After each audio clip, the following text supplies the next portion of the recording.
duration is. And then you go into agreement where for you, as aspiring athletes, which is a very level, but to that level where you can read and write and understand what has been presented to you. So you to be lettered. Are you following, please? You need to be lettered, guys. Now, that is one. So it helps you in understanding what has been presented to you. Two, the minute you're signing, they will definitely have things they want you to do for them. I'm an ambassador to close to 10 different organizations, and each and every one of them have their own expectations of me as the ambassador. Maybe today, like Glow could say, Ricardo, where are you? In the next 2 weeks, we'll be having a shoot. It's about this, it's about that. And after that is done, we expect you to be giving us postings on your social platforms, different platforms. You would have to do that. And then you would have to stay from anything that is really going to smear the name of that organization you work for. Because within that period of time that you signed that contract, it means you're working either for or with them. Are you getting me, guys? Then, as an ambassador, which makes you a brand, you have to at all times be abreast with information as regards whichever particular firm that you are working with as a brand. It is so important that you are in line with whatever rules they have for you. And most of all, you have to stay away from anything. I repeat, you have to stay away from anything that is going to smear your name, because if it does, it affects the people you're standing for as an ambassador. Thank you very much. And then if there are questions, I'm very, very much willing to answer you guys. Any question?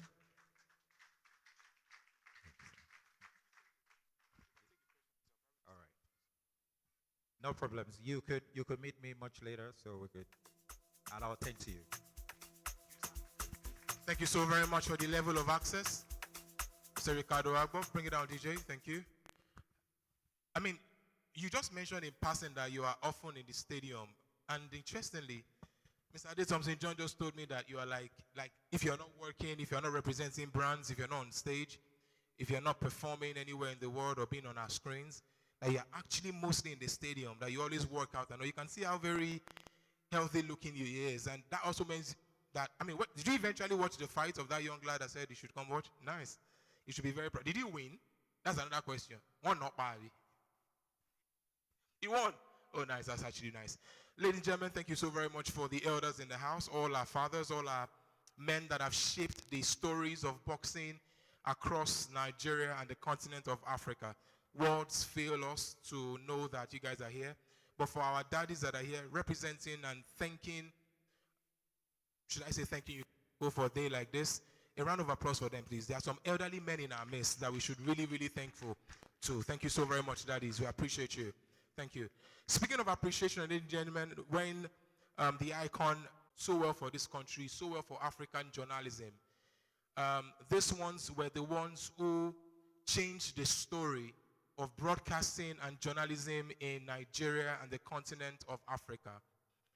A multilingual journalist that has done so much in Nigeria, in Cameroon, in France, in Algeria, different World Cup appearances, different Nations Cup appearances. He has led a lot of broadcasts in his life, and above all, his legacy is intact. Ladies and gentlemen, in our midst is the irrepressible and amazing senior man and OG before IG even came. Doctor, uncle, chief, onwa, the son, anything you want to call him is fine.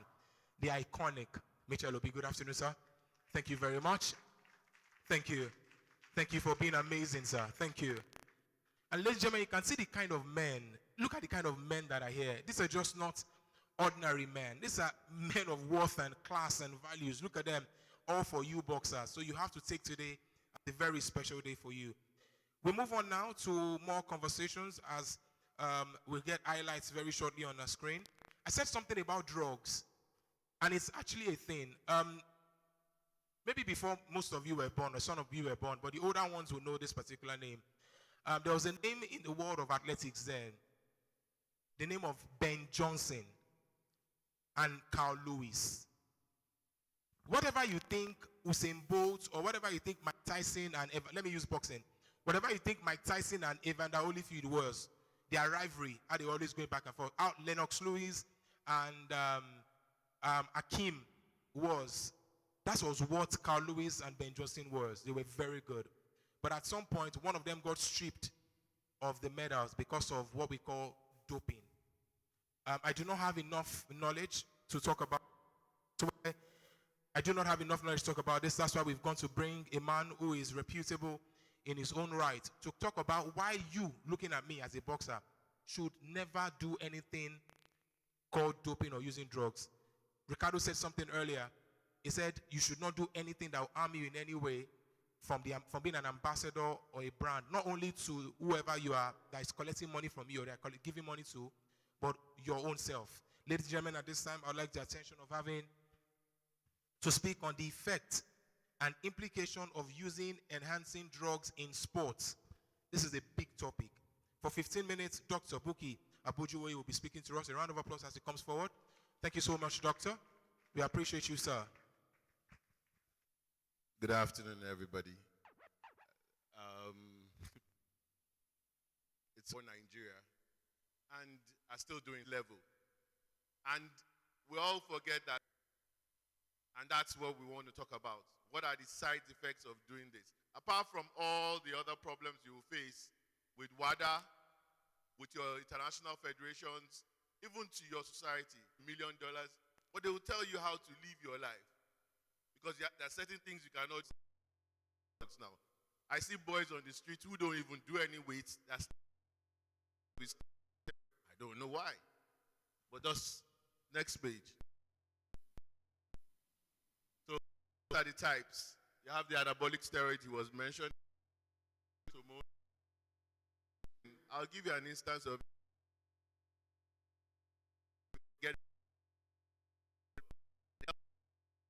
before you get to his club, you see your hand is steady and you're just getting the points. So, but you have to let us know that you're hypertensive and the reasons why.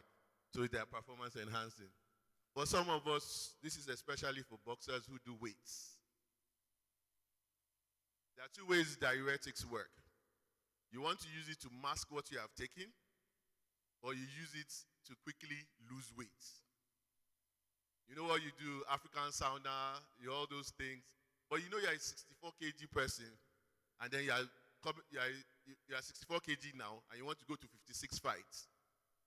And you have not started planning it 6 months of a year before that, and you want to do it in a month.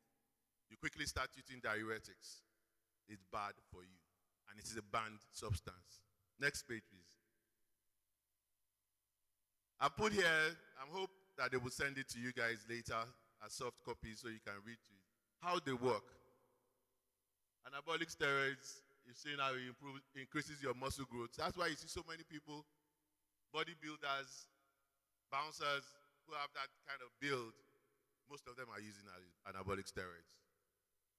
Human growth hormone also gives you the same thing. One of our girls who runs for Nigeria, growth. Well, how EPO helps endurance. Recovery does believe that by the time you take the drug or the stimulant, you find yourself that you're sharper and you can go more in doing the exercise. But you don't know that what you have done is that you're either increasing your heart rate, giving you some issues. The next thing you find yourself, you're hypertensive and you're tending towards having a stroke. Constant use. The short-term effect is that they can, as stimulants, caffeine, amphetamine, they make you alert, your concentration level, allows the athlete to perform better. We've talked about EPO. The effects is increased muscle size, enhanced recovery. Long-term effects, this is the base. This is where I need to talk to you most. I don't need to talk about any other thing but this. Only this, if you know what I'm talking about. This is all. Anabolic steroids and some of the other things can cost you. This is physiological. That is psychological. If you can see, some male will quickly get bald. For women, you see them with beards and some things, not the ones that eat a lot of ugu from the east. You see a lot of women with that style because it's ugu. It is ugu that is causing gynecomastia. You see some men with breasts. You find some men who are using an about it, cardiac arrhythmias. We can go into heart attack. You can get a stroke. You can even get, because you are injecting yourself in the system, you can get other diseases. Diseases like HIV, hepatitis B, and so many other things. So you have to be very careful, and you need to do it. Now, psychologically, dependence, addiction, depression. Lately, we are seeing a lot of people in Lagos going to jump into the Third Mainland Bridge. I'll be off the Third Mainland Bridge. Drowning.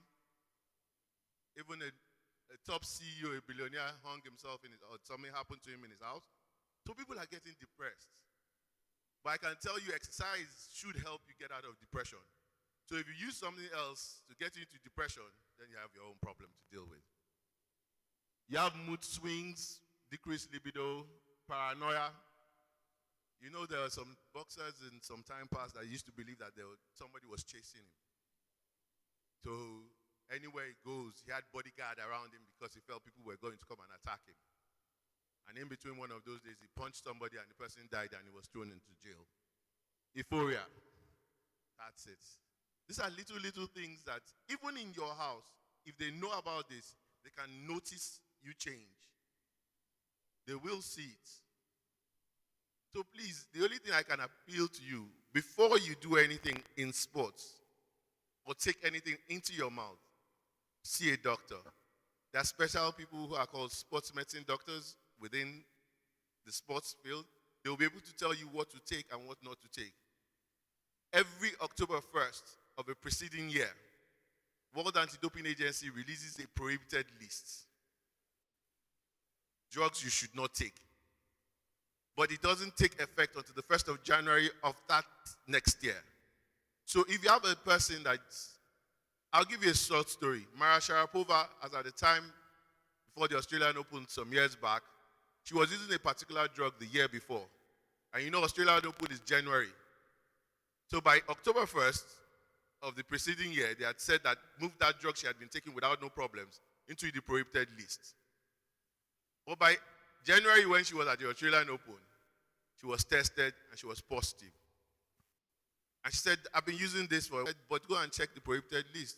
She said that I didn't know, but your doctor should know and should have told you. So there are things you don't depend on if you don't know. I'll tell you what they used to tell us in medical school. The best doctor in this world is the doctor that knows his limits. If I don't know something, I will ask somebody else. If I don't know, send to the next specialist. If you don't know, send to the next person. Because if you keep to assume that you know, you may kill someone. So please, for yourself, if you are not sure, ask somebody. You know that even penalties now affect coaches. If an athlete should say that a coach was the one that gave him the drugs, he is going to be on ban too. And if he says the doctor that gave you the drugs, he is going to get a ban too. So there's nothing. And there are people that are going, there's the same thing that happens everywhere in the world. Whistleblowers. If you know your friend is taking drugs, they are paying people for them to know that you are taking drugs. Just take yourself. Take note. Next page. These are other pictorial things about the same thing I've talked about, just everything in one hold. Now, it's just the role of the integrity in sports. Why don't we want to use drugs? You have to uphold the sports. You have to addressing the ethical dilemmas, enhancing sportsmanship, preserving the spirit of the game, and the role models of the sports society. I've talked about it already. It's just a pictorial thing. Next. Well, these are also other things about sportsmanship. You understand that it's upholding the spirit of the game, which is also the same thing that I said earlier. Next page. You heard I said something about bans and suspensions. Some people are banned 6 months. Some people are banned a year. Some people are banned 2 years. Some people are banned 4 years.